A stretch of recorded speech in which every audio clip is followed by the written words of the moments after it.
En 8 días se define la elección de probablemente la nación más importante, sin duda alguna, de Occidente y probablemente también de la Tierra en general, los Estados Unidos.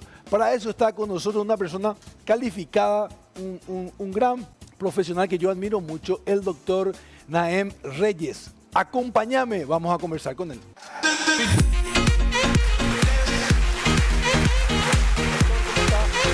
¿Cómo te va? Bienvenido, ¿cómo le va? Todo bien, gracias. Qué privilegio estar con usted aquí. Es así, en 8 días se define muchas cosas, no solo en los Estados Unidos, sino también que van a impactar al mundo. Bueno, por supuesto que la elección de los Estados Unidos es un tema que trasciende las fronteras de esta potencia porque justamente es una de las líderes globales en materia económica y de todo lo que es el sistema westfaliano, entiéndase. El orden internacional occidental descansa en gran medida de esta potencia y por supuesto que el cambio de la dirección de quién va a estar en la sala oval obviamente que tiene unas importantes consecuencias en los próximos 4 años. Totalmente. Me gustaría poner un poco en contexto quiénes son los dos candidatos. Si le parece, empezamos por Donald Trump. Bueno, Donald Trump viene de ser justamente el presidente de Estados Unidos número 45 y efectivamente él perdió la reelección el periodo pasado por un proceso muy cuestionado. Ha regresado nuevamente como el abanderado del Partido Republicano. Entiéndase que en los Estados Unidos es un sistema bipartidista, donde solo hay 2 partidos, el Partido Republicano, que es entendido por conservador, que la prensa woke y la prensa, digamos, liberal tiende a decir lo que son los conservadores, que son los reaccionarios, ultraderecha, lo cual no es cierto, conceptualmente hablando. Y luego tenemos el Partido Demócrata, con su abanderada, que es la actual vicepresidenta de la República, Kamala Harris. Kamala Harris hasta hace poco se declaraba, ni siquiera figuraba en los planes. Recordemos que, para hacer una historia breve, hace quizás 3 meses veíamos a un Joe Biden como candidato, incluso en debates presidenciales. Recuerdo en julio, en la CNN, que fue el gran debate con Donald Trump, donde él se quedó colgado, se olvidó en parte del discurso, y después de eso viene el nombramiento de Kamala Harris. ¿Fue así, doctor? Bueno, es que hay que recordar que Kamala, en todas las entrevistas anteriores a ese debate que tú estás mencionando, ella decía que el señor Joe Biden estaba en óptimas condiciones y que iba a ganar. Entiéndase que Joe Biden es un octogenario, y cuando todas las evidencias señalaban que Joe Biden tenía ya deficiencias cognitivas, de que estaba muy senil, y bueno, luego se produjo ese debate hace 3 meses, que básicamente no fue que Donald Trump lo destruyó, lo pulverizó en el debate, sino se autodestruyó Biden, quedó en evidencia sus problemas cognitivos, cosas que son normales y que a ti, a mí, a todos los que nos están viendo nos va a pasar si llegamos a los 80 años. Y obviamente que esto generó que figuras importantes dentro del Partido Demócrata como Chuck Schumer, Nancy Pelosi, que son, digamos, los veteranos del Congreso, del partido, terminaron de empujar a Joe Biden del costado para que abandonara y básicamente, la señora Kamala Harris, este es el cuestionamiento que hacemos algunos, es que esa decisión de Biden de no competir debió tomarla mucho antes, de tal manera de permitir que sea una primaria demócrata quien eligiera a su abanderado. Esto no fue así, entonces unilateralmente Biden le regaló todos sus electores. Entiéndase que el sistema estadounidense es diferente a los nuestros, ¿no? Son elegidos por colegios electorales, entonces Biden le cedió a Kamala Harris todos sus colegios electorales y básicamente ella fue elegida por ósmosis. Ósmosis. Eso es muy importante entender brevemente, doctor, solamente para poner en contexto para la teleaudiencia. ¿En qué consiste el sistema electoral de los Estados Unidos, a diferencia del de Paraguay, donde es el voto directo? Claro, allá justamente es el voto indirecto. Y además que es un voto muy típico. Nosotros en América Hispana tuvimos estos votos indirectos en el siglo XIX. No sé si en el caso paraguayo fue así, pero la mayoría se llama el voto indirecto porque los ciudadanos elegían luego a los colegios electorales. En Estados Unidos, cuando un ciudadano deposita su voto, él no está dándole ese voto directamente a Donald Trump o a Kamala Harris, sino que se lo está dando al representante del colegio electoral por ese partido político. Entonces, allí la competencia se reduce básicamente al primero que llega a lo que ellos llaman the magic number, que es el número mágico. Okay. El número mágico es 270 colegios electorales. Okay. El primer candidato que llega a esos 270 es automáticamente el nuevo presidente de los Estados Unidos. Entonces, ese es el voto, el sistema electoral que se constituye a través de votos de colegios electorales, y esos colegios son los que finalmente deciden quién va a ser el próximo presidente. Qué interesante. Y también es importante recordar que, a diferencia del Paraguay, que es un país unitario, los Estados Unidos es un país federal. Entonces es distinto, son estados y cada estado representa la cantidad de habitantes, no tiene el mismo peso cada colegio por estado. Efectivamente, y por ejemplo, los estados que más colegios electorales tienen, por supuesto, son los más poblados, como California, el mismo estado de Nueva York. Hay estados muy claves, como Texas. es Texas, que son... los Estados Unidos es muy simpático política y electoralmente hablando, porque es como los aeropuertos en Estados Unidos. Tú cuando llegas a Miami, el aeropuerto todo es de American Airlines. Cuando llegas a Austin, Texas, entonces ahí el aeropuerto todo es de, ¿cómo que se llama? De United. Antes Claro, iba a lo decir, mismo me cayó en la Atlanta, cédula. sí. Yo iba a decir Continental.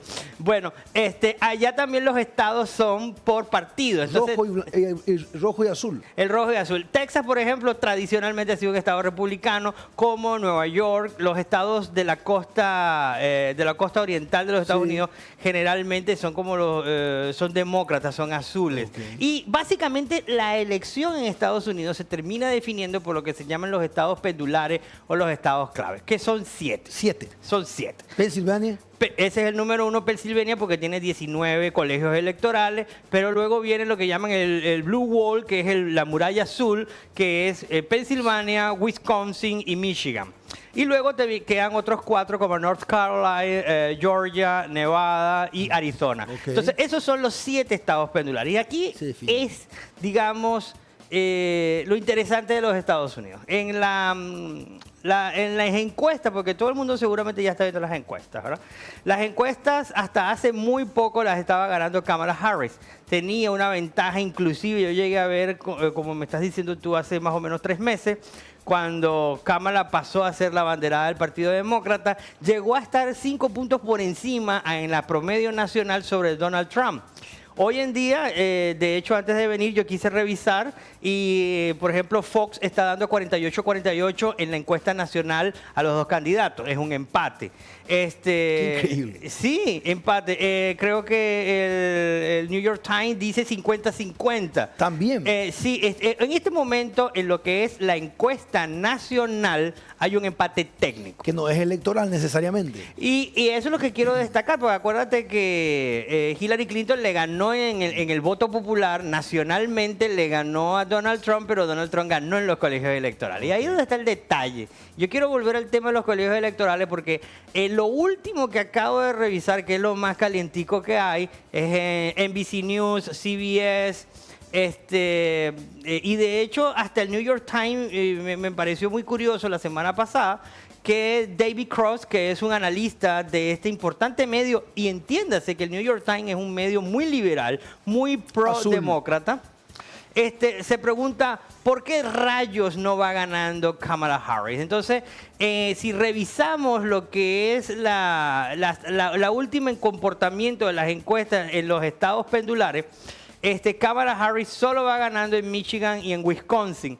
Y los otros estados los está dominando Donald Trump en este momento. Por estos datos, yo no quiero vaticinar nada, Claro. pero a juzgar por esta tendencia que los números están reflejando ahora, a 7 días, a una semana de la elección, todo pareciera indicar de que va a ser una de las elecciones más reñidas en la historia de los Estados Unidos, incluso más de aquella de Al Gore con George W. Bush. Y yo no quiero atreverme a decir quién va a ganar porque justamente en Pensilvania hay un empate técnico porque Donald Trump apenas supera a Kamala poco más o menos 0.5 puntos porcentuales. Esto está súper reñido. Qué apasionante. Vamos a seguir conversando sobre esto.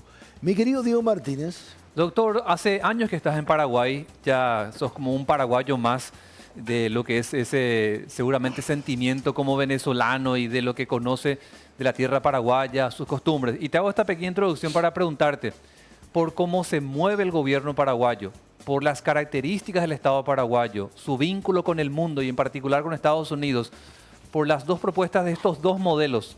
A tu criterio, ¿cuál crees que, si bien vos decís, hoy no puedo decir quién me parece que va a ganar, a tu criterio, por cómo Paraguay se mueve ante el mundo y con Estados Unidos, ¿cuál crees que es el modelo que le conviene de los dos en estas elecciones que le conviene a Paraguay? Bueno, lo que pasa es que en el caso de Estados Unidos, para con América Latina en general, ha tenido una pérdida de importancia estratégica desde los tiempos de Barack Obama.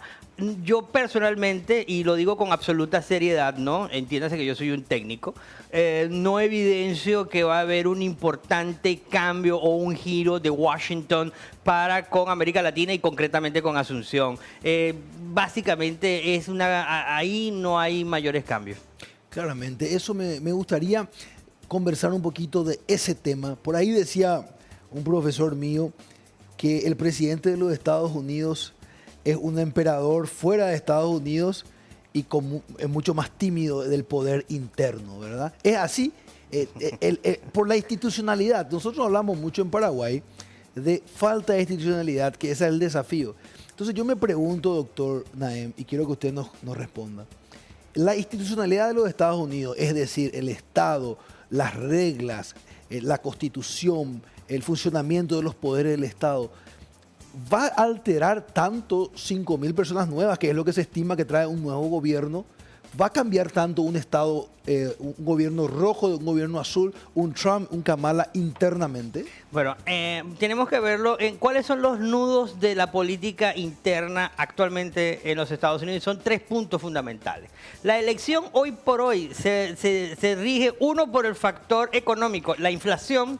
El punto número 2, la frontera sur. Okay. Y punto número 3, el llamado derecho reproductivo de la mujer. Palabras más, palabras menos, el aborto. 3 pilares. Entonces, esos 3 topics es lo que va a decidir la elección en Estados Unidos.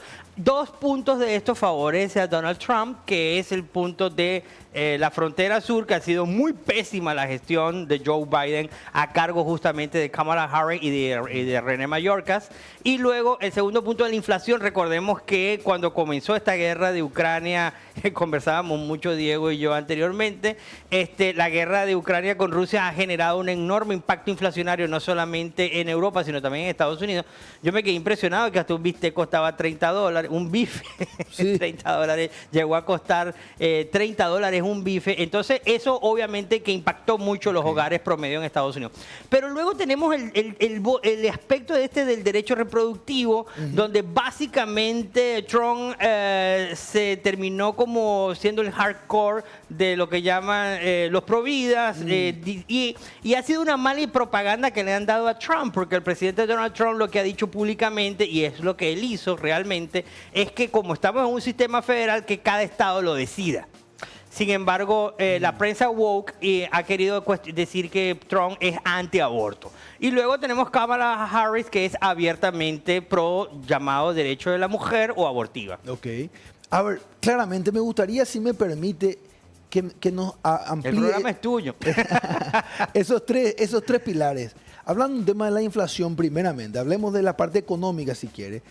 La parte económica, ¿qué diferencia hay en cómo? Porque a mí me llama la atención cuando hablamos de la izquierda norteamericana como la demócrata, y Estados Unidos es la cuna de la libertad económica, supuestamente del libre mercado. Entonces, ¿qué diferencia va a haber en términos económicos entre un Trump y una Kamala? Ahí ha estado un punto importante. Bueno, yo en Estados Unidos no me gusta mucho hablar de izquierdas ni de derechas. Quizás el más izquierdista fue el senador Sanders. Pero en realidad lo que tenemos en Estados Unidos son más o menos con cargas tributarias, menos cargas tributarias para las corporaciones, mayor intervencionismo federal, menos intervencionismo federal. Y en el caso de los Estados Unidos es muy limitado porque, insisto nuevamente, que tenemos un sistema federal. Si un un gobierno se excede de su autoridad, un juez federal te puede anular la decisión en un estado. Entonces lo que estamos viendo es que básicamente la política económica de Donald Trump, por ejemplo, él apunta a reducir las tasas, las cargas impositivas en las corporaciones para que sean las corporaciones las que contraten y las que aumenten el nivel de empleo. Esa es la visión de Donald Trump. Mientras que la visión de Kamala Harris, que nunca la ha ocultado, como el señor Tim Walz, que es su compañero de fórmula, ella plantea, bueno, hay que subirles mucho a los impuestos a los ricos y a las corporaciones para después repartirlos en un programa como el Medicare, como programas de asistencia a los inmigrantes o programas de apoyo al movimiento LGBTQ+, ¿no? Entonces, ese es el tipo de políticas que propone Kamala Harris y que son las que apoyan justamente digamos, las sociedades o los estados más liberales de los Estados Unidos, como Massachusetts, como Nueva York. Toda esta costa, la gente de Baltimore, sí, hacia arriba, ellos son los que les gusta más este tipo, de Filadelfia, les gusta más este tipo de política, mientras que hacia el centro de los Estados Unidos tenemos los farmers, que son la gente de la producción, claro, de las industrias. Ellos no quieren intervención del Estado, sino quieren que se les permita producir. Doctor, hablábamos entonces de que existe una diferencia en cuanto a la intervención del Estado en los Estados Unidos. O sea, podríamos decir que es más keynesiana el sistema de Kamala, de los demócratas, y más hayesiano el tema de Trump. Sí, es que justamente ese es el gran debate actualmente, si realmente Kamala va a ser más intervencionista, si va a incrementar el presupuesto público para los programas sociales, y eso implica entonces que necesita cargar más los impuestos a quién se los vas a cargar, si es a las grandes corporaciones, si es al ciudadano promedio. Es decir, ahí es donde está el debate. Pero hay un punto que te quiero destacar, sí, que es el punto de la política exterior. Y ahí es donde sí se ven las diferencias radicales de un demócrata con un demócrata. Por ejemplo, y es allí el debate, ¿qué va a hacer Donald Trump con el conflicto Rusia-Ucrania? Donald Trump ha dicho que él lo va a resolver, cosa que tampoco lo creo, pero confío yo de que efectivamente en caso de ganar Donald Trump, el conflicto en Ucrania se va a resolver en términos muy inmediatos, mientras que Kamala Harris apuesta a elongar este conflicto. Y esto va a tener unas consecuencias. De hecho, ya estamos viendo cómo Olaf Scholz, que es el canciller alemán, se está desmarcando un poco del gobierno de Biden para tratar de llegar a un acuerdo con Putin. Es decir, que también está pendiente el tema de Israel y Palestina. Hemos visto a una Kamala Harris muy vacilante. Al comienzo apoyaba a los palestinos, luego ha sacado, después de un año de la matanza de los kibbutz en Israel, apenas se pronuncia Kamala Harris luego de un año, y esto lo está haciendo porque Kamala Harris realmente es más pro-Palestina que de esta tendencia tradicional de los Estados Unidos de apoyar a Israel. Queda pendiente el tema de Maduro. ¿Qué demonios vamos a hacer con Maduro? Ya Kamala Harris dio una entrevista realmente que yo no la entendí. Ella dijo que no iba a utilizar las Fuerzas Armadas, pero que había que apoyar la decisión del pueblo. Es decir, ni ella misma sabe qué fue lo que ocurrió en Venezuela. Queda pendiente en otros temas, Nicaragua, Cuba. ¿Cómo va a quedar América Latina dentro de la agenda estratégica del Departamento de Estado de los Estados Unidos? Temas comunes como el combate al crimen organizado, el narcotráfico, es decir, la migración, que es lo que más le importa. ¿Y cómo se va a entender Donald Trump con la doctora Sheinbaum en México? ¿Cómo va a ser Kamala Harris con la doctora Sheinbaum? Esos sí son los grandes temas que da para un programa más amplio. Qué interesante. Solamente para recordar a la ciudadanía el tema woke, ¿verdad? Una palabra que acá no está todavía muy popularizada. El woke es básicamente lo que le decimos el progresismo en el Paraguay. ¿Existe realmente una tendencia woke de los demócratas y anti-woke o más tibia de los republicanos? ¿Qué es mito y qué es verdad? Bueno, a mi juicio sí, casi todo el Partido Demócrata es un partido muy woke, muy progresista. Recuerda las mismas declaraciones de Joe Biden, que él decía, yo soy un presidente progresista. Y el wokeismo es eso, es irse con esas grandes tendencias de los movimientos de lo que llaman las minorías, como el LGBTQ+, los inmigrantes, el tema pro-Palestina. Es decir, es apoyar a estas causas, ¿no? Y a veces se pierde la lógica, se pierde el sentido de la biología, por ejemplo, esto de que tienen que ser baños diversos, o que un hombre puede entrar en un baño de una mujer porque él se considera hombre, y entonces que hoy en día en Estados Unidos, yo coloqué esa frase en mi más reciente libro. Sí. ¿Qué es una mujer? Entonces, hoy en día en Estados Unidos no se puede definir qué es una mujer, porque, bueno, es tan confuso el concepto que termina siendo, pues, abstracto e incomprensible. Y eso es el wokismo, mientras que el Partido Republicano, el otro día me decían, bueno, tú eres republicano. Yo le dije, ¿por qué? Bueno, porque tú eres hombre, porque te gusta el béisbol, porque apoyas a Donald Trump. Es decir, esto es simplismo, lo cual no es cierto, ¿no? Yo creo que lo fundamental acá es el rescate y la pervivencia de la libertad y de la democracia, como son parte de los valores liberales weberianos tradicionales de las sociedades occidentales. Claramente, claramente. Eso es lo que se va a definir entonces en el 5. Hay que estar atentos, creo que desde Paraguay, con lo que va a pasar, porque eso afecta el mundo. Ahora, una pregunta que yo le tengo, doctor. ¿Interviene algún voto en la OTAN, en las Naciones Unidas, con un gobierno? Y ahí quiero que desmitificar qué tan poderoso es, ¿verdad? Si los Estados Unidos, con Donald Trump, va a incidir en sus políticas en organizaciones como la ONU o como la OTAN, en temas ideológicos. Entiendo que en la guerra es clara, pero en temas ideológicos, ¿puede ganar una pulseada un republicano o eso ya es más? Es que el sistema internacional es tan complejo que un solo actor no te va a cambiar todo. Quizás puede de alguna manera hacer una suerte de liderazgo, pero lo que las Naciones Unidas hoy por hoy, desgraciadamente, está dominado por, digamos, factores de la izquierda. Para nadie es un secreto, por ejemplo, que esté Cuba, Irán, llegó a estar Venezuela en el Consejo de Derechos Humanos, por ejemplo. Es algo absurdo, y esto es justamente porque la mayoría de estos burócratas son de izquierda e impulsan este tipo de agenda.